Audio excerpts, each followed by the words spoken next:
thank you for coming to the 5th Producers Without Borders edition of this amazing panel that was started with the Royal Film Commission Jordan and the Producers Guild of America 5 years ago. I'm so happy to be here. My name is Kayvan Mashayekh. I have the most amazing panel today. We're going to talk about distributed ledger technologies, metadata for the next generation of producers. Now, what is this all about? It started back last year in October of 2018 at the London Film Festival, when these esteemed, fine people that are sitting at this panel under the rain who are forced to come out here and suffer through this, joined me on an incredible journey to start this educational discussion about blockchain technologies and what it means to filmmakers. Lori McCreary, to my left, to my immediate left, is the President Emeritus of the Producers Guild of America. She's also a big-time TV producer of a hit show called Madam Secretary, which just got renewed for its 6th season.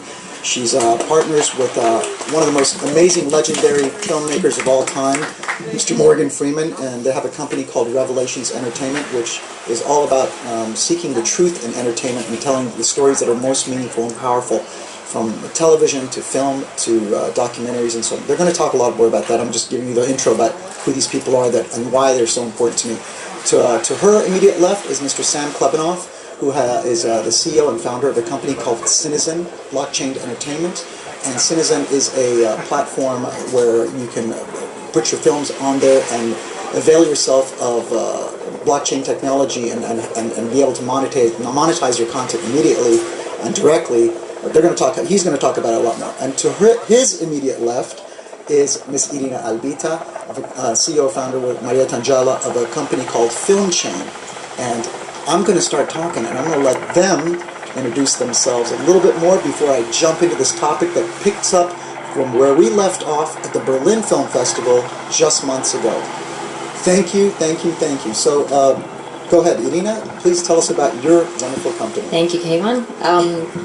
Film Chain is a new collection service in the film industry. We support films to collect revenues globally in a very transparent way using blockchain technology. We're an active platform. We are used by several films backed by Eurimage, Hamburg Film Fund.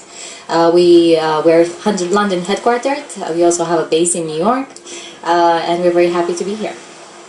Sam? Well, Cinezen is a blockchain-based VOD platform, and proud to say we are the first in the world. Not the only one, which is also a good sign. I'd be worried if by that time nobody will try to do the same. I would think, what's wrong with this idea?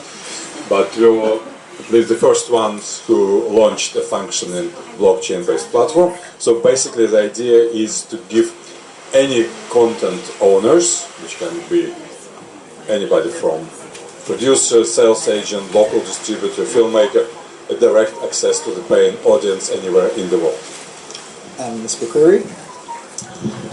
So I come from, before I was a producer, I was an app developer, so I'm very, very interested in what's going on in technology as it pertains to the film and television industry, and especially what's going on with blockchain. So I'm here to learn, I think, as much as you guys are. Before we jump in, because I know this is a subject matter that's very new to a lot of people, I would like you to define what blockchain really means. Distributed ledger technologies is the word that we're using for this, because I've been told that the word blockchain is now toxic to use because people start thinking about it as in relation to cryptocurrencies, which has got nothing to do with that. So let's clear the air really quickly and just make it a very basic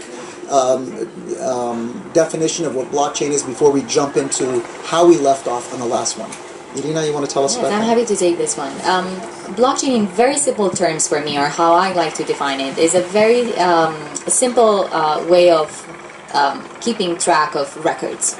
And what makes it decentralized versus a centralized ledger, we also always refer to it as a decentralized ledger, as you mentioned, Kayvan, is the fact that this ledger is not just maintained by just one individual, but it's maintained by a large group of individuals. So imagine your film, all the accounting going into your production is not just overseen by just one accountant, but is overseen by all the stakeholders involved in that production: investors, producers, sales agents, distributors, and so on. Wonderful.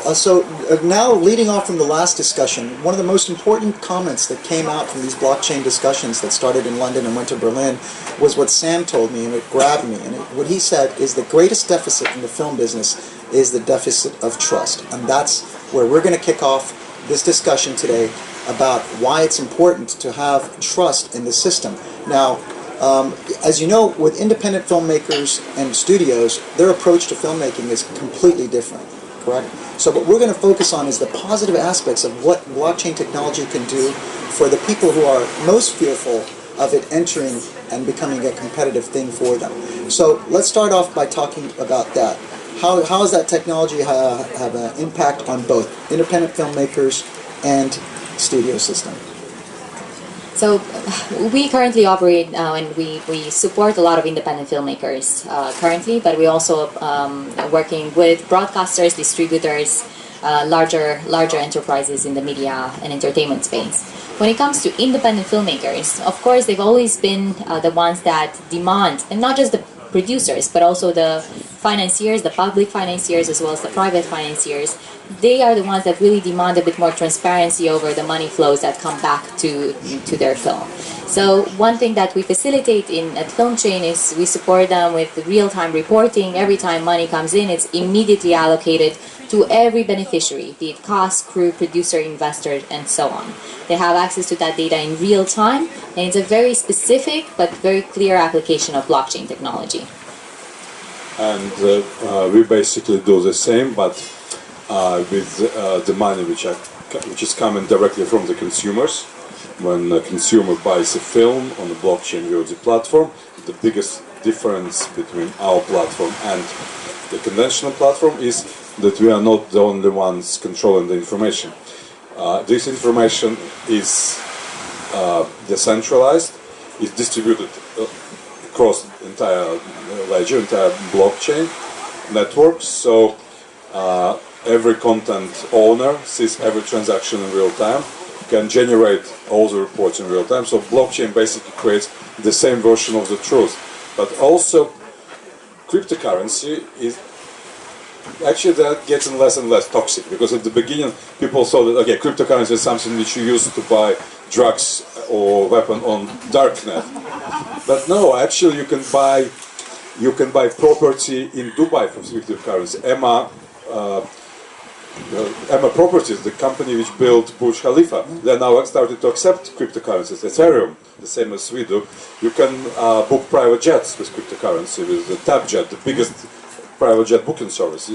Galaxy's biggest online retailer in Switzerland started to accept cryptocurrencies, Bitcoin and Ethereum. So it's becoming a new way. Cryptocurrency is just a great tool to transfer the value from A to B, from consumer to the rights holder, without any intermediaries. So if consumer buys a film, the cryptocurrency is paid directly to the rights holder. All right, let's jump into something else, because I want to talk about one of the things is interoperability. I think it's when you're having communication within your own staff and within your team, within a studio system.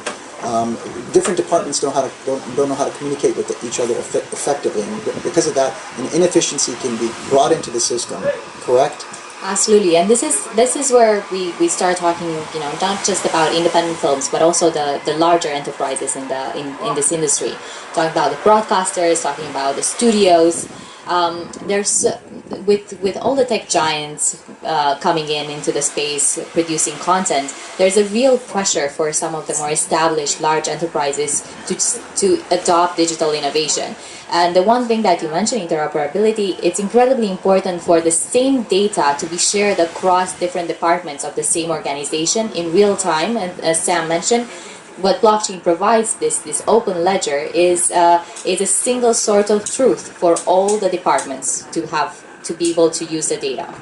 And also blockchain is a great tool to split the revenues, to share revenues automatically without any complicated administrative work, accounting, because everybody can be paid directly. And that's what we need, because we are building a global platform, but we need local influencers or curators to sell the content. and its blockchain gives us a very easy way to share revenues with them without creative administrative help. So blockchain basically is the application that is utilized to. Of course, blockchain is just a tool. It's not a goal. I just want to make sure that everybody over here is. It's just a technology which we can use just to make films more visible, to sell them better, and to cover all the possible niches. And I think from the producer standpoint, one of the most amazing things about blockchain is the ability to protect your content in a way that your movie is not sitting in one place where a pirate can take it and then distribute it around the world. So this is, I think, the first step in us having a very secure system for us to not lose the trillions of dollars a year that we lose to piracy that we don't even count anymore. And it's also, right now, if I make a movie and it's on a streaming service, I don't get any data about who's watching my film, when they turn it off, when they speed through it, or if they watch the whole thing. All that data is kept by the giant tech companies, and the tech companies are going to get stronger and stronger, and we as independent producers have a need to get that data. We've kind of lost a little bit of it because we let them get ahead of us, but with blockchain we can kind of recapture that innovation from the producer and the technology standpoint, and then have the data ourselves. Yes.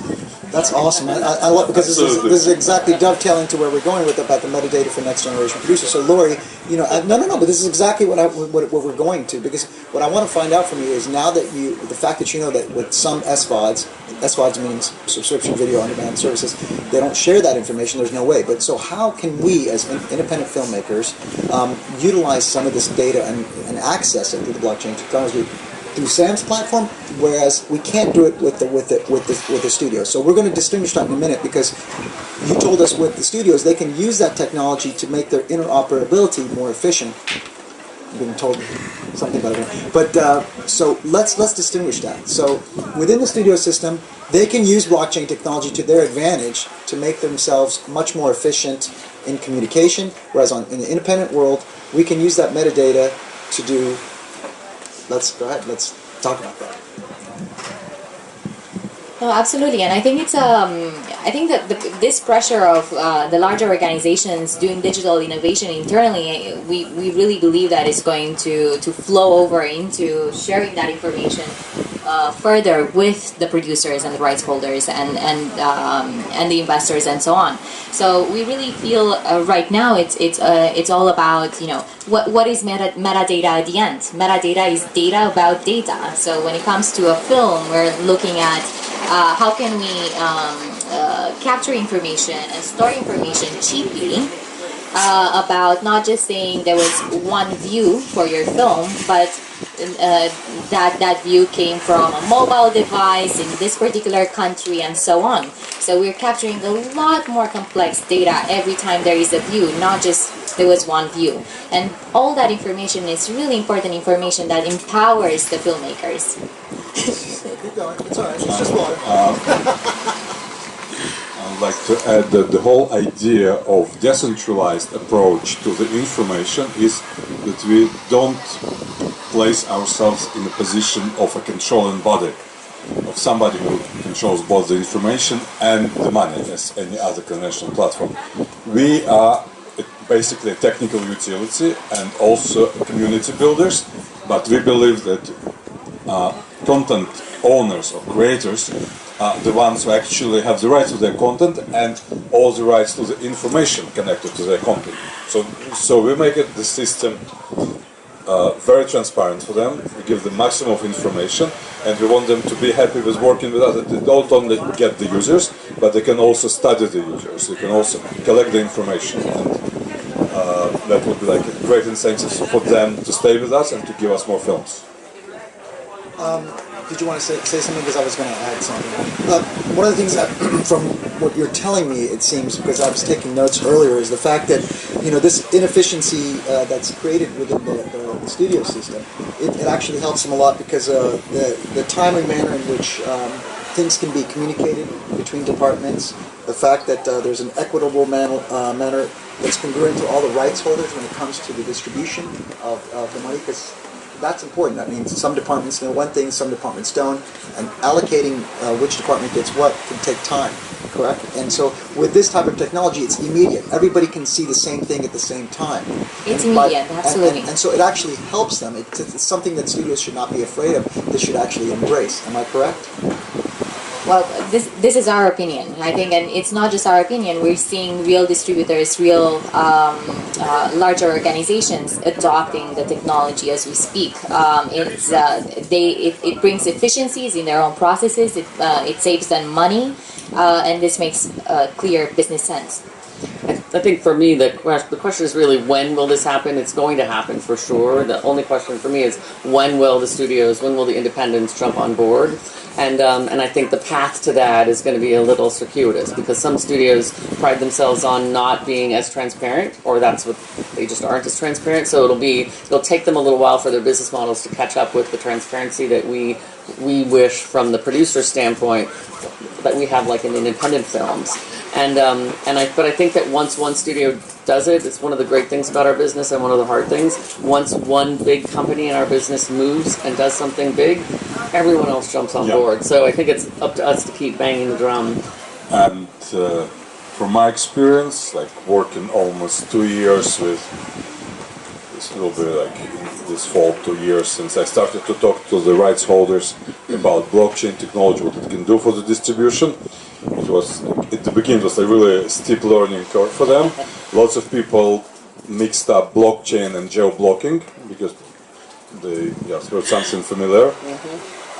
But now it feels like, okay, it's easier to get smaller independent companies because they are more willing to try something new. But we have a lot of interest from like really big companies, like European majors, like sub-major big independent studios in the United States. We know that it will take much longer. Asian companies too, like big Asian conglomerates, and we know that it would take them much longer time to get on board because it's about their workflow. The bigger you are, it's like a huge dreadnought, like a huge warship. It's very hard to turn. But when they turn, they have a lot of guns.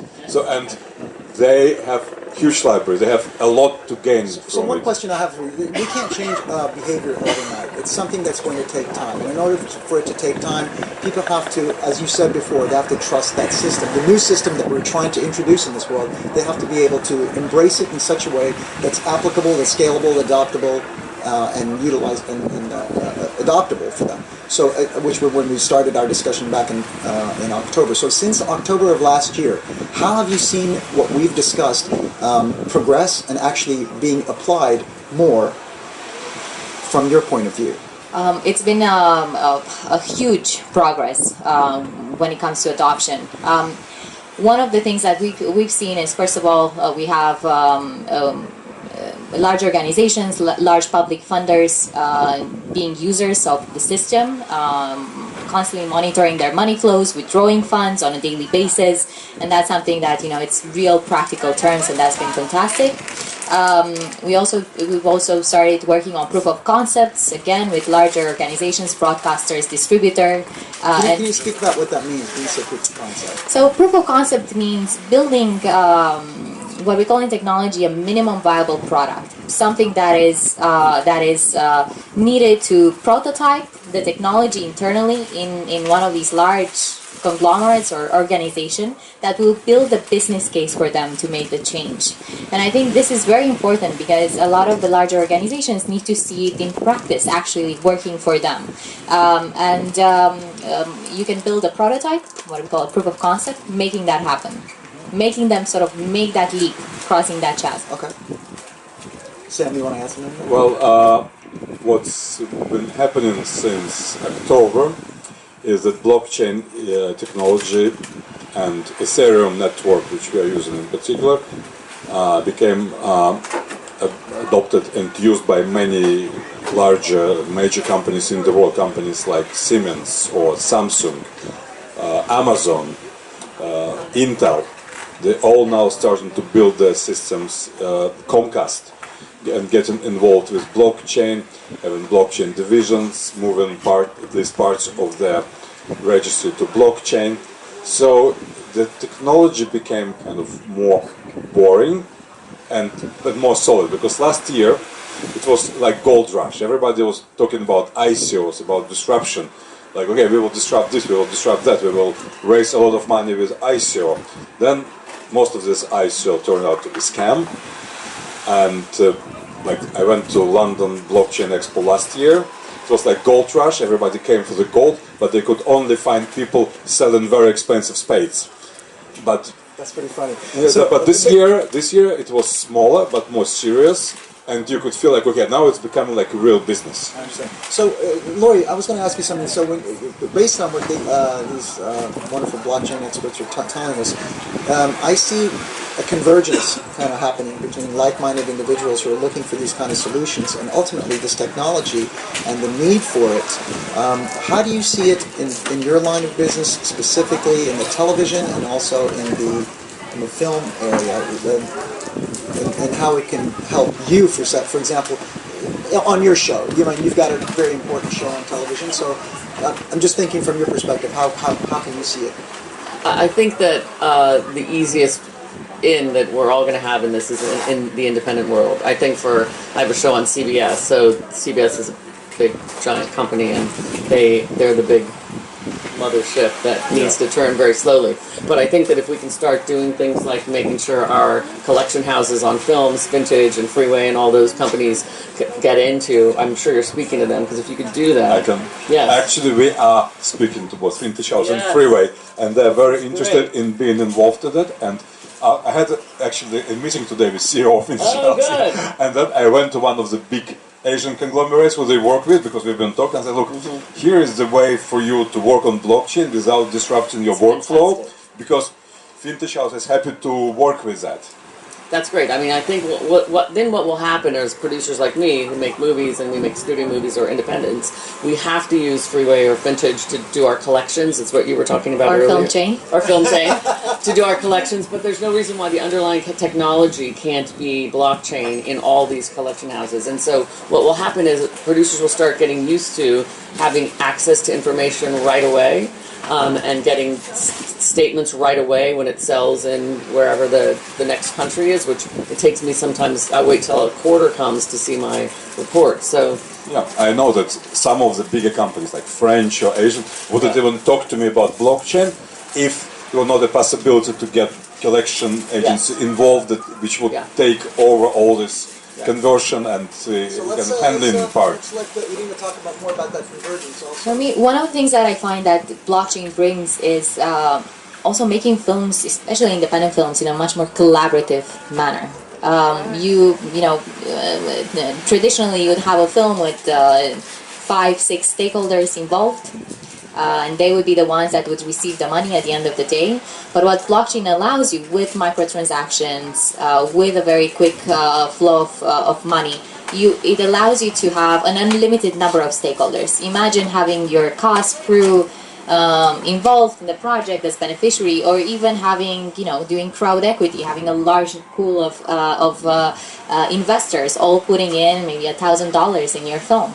It can only be done right now having an automatic system rather than a manual bank-to-bank transfer. And if a film is funded via blockchain and then distributed via blockchain, and I believe at some point even cinema tickets will be sold on blockchain, because it's a very easy, it's a very natural way to tokenize cinema tickets, then you can build a chain, trustless chain from the consumer, like using cinemas, using platforms like ours, to every participant in the this film is what financing. was brought up last time during our discussion in Berlin, because apparently there was an example that was made that, for example, you can go to a movie right now.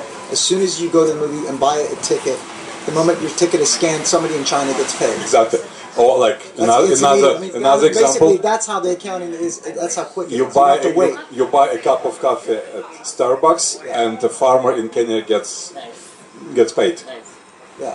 Who grew up this coffee, because you can actually tokenize coffee beans. Actually, there's one company in the UK doing this for coffee.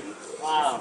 All right. So, people, we're going to open it up to questions, because I know you guys are freezing up here. So this is going to be a very summarized version of not summarized. That's a good one. That's good. Very good.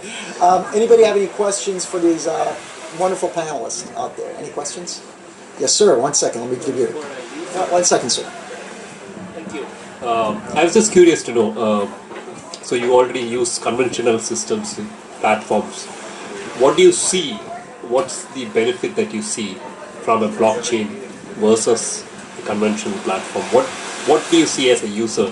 What benefit value do you derive? Well, I as a technologist, I think big picture, and so I look at things like happened with the Sony hack, and I look at things like my own data in my own company. Everything is centralized. Most of the systems we all use every day, all of our data is in one place, and it's easy for people to get into.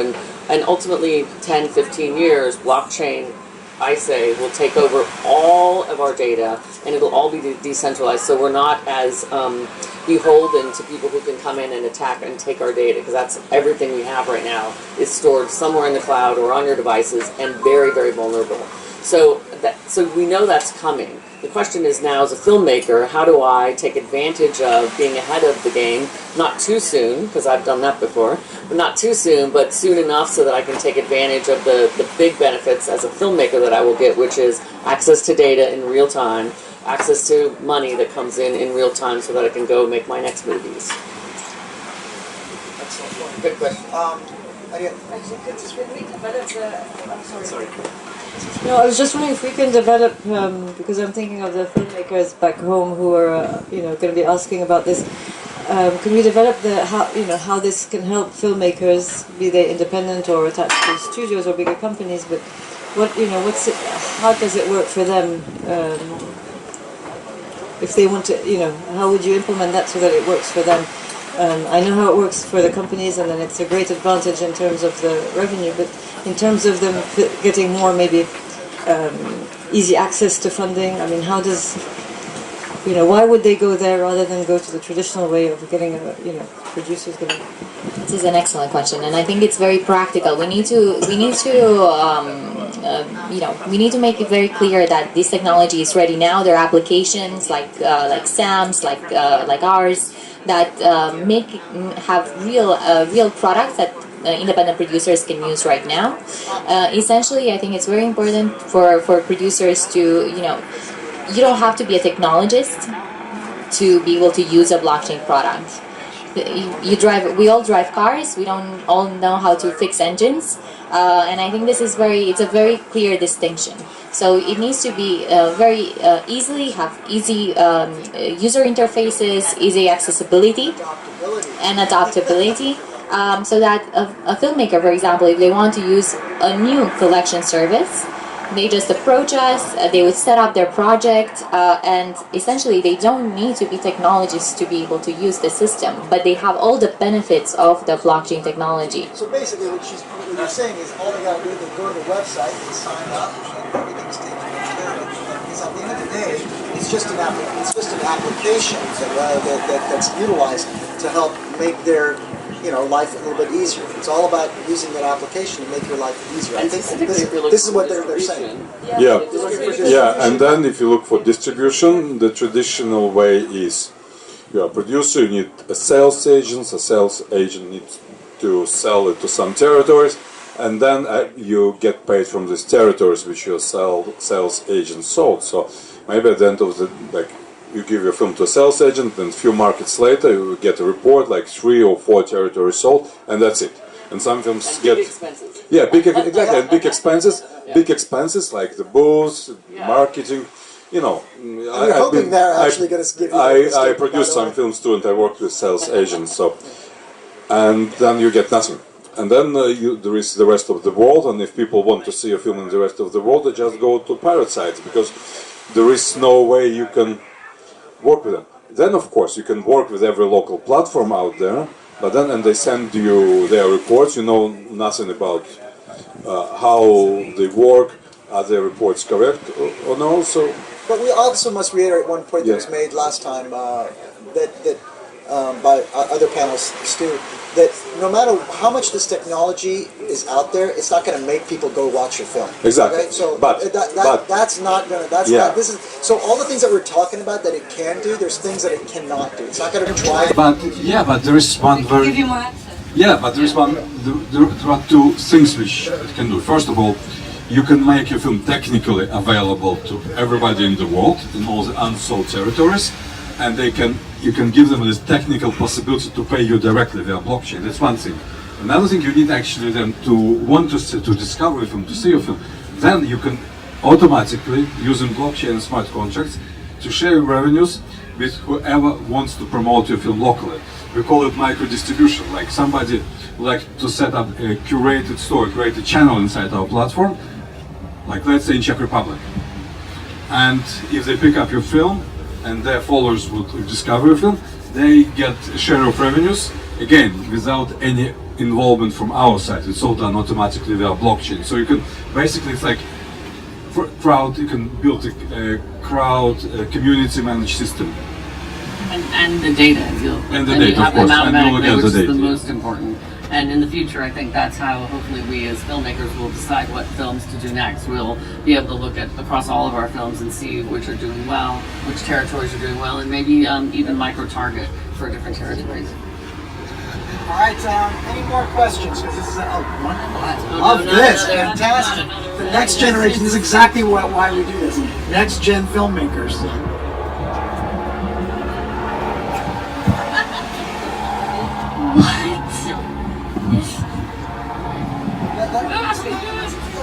It's about Avengers.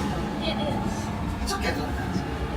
What Maxwell is King T'Challa's Black Panther suit made out of? This is That's Wait, what's the question? Wait, actually, yeah, what Maxwell's King T'Challa's Black Panther suit made out of? what metals? Titanium. Vibranium. Vibranium. I knew it was some. But what he's talking about right now is what? That's a piece of metadata that you can use. Absolutely.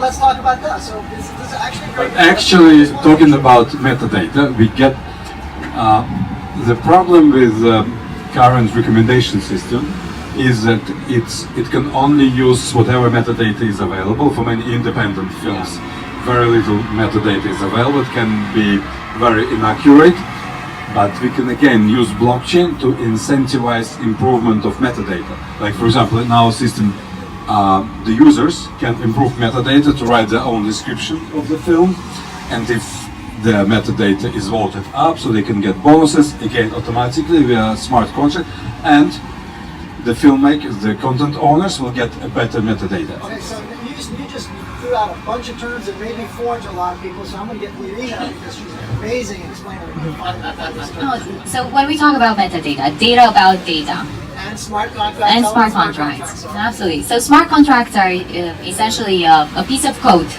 that would automate a certain, let's say, a payment instruction. Every time you have money coming into your film, the funds are being allocated based on this software, this smart contract, automatically in real time, without having to have a team of accountants to actually make all the calculations and maths every time. But talking about exactly this point, metadata, it's so important that you have, we often hear film investors saying, making decisions a lot of times based on experience, but also a lot of it is gut feeling. Oh, I think this actor won't play well in this territory, or this genre won't play well in the US. Well, I think with the use and accessibility of transparent metadata, you can actually make a real analysis on based on that, not just gut feeling decisions.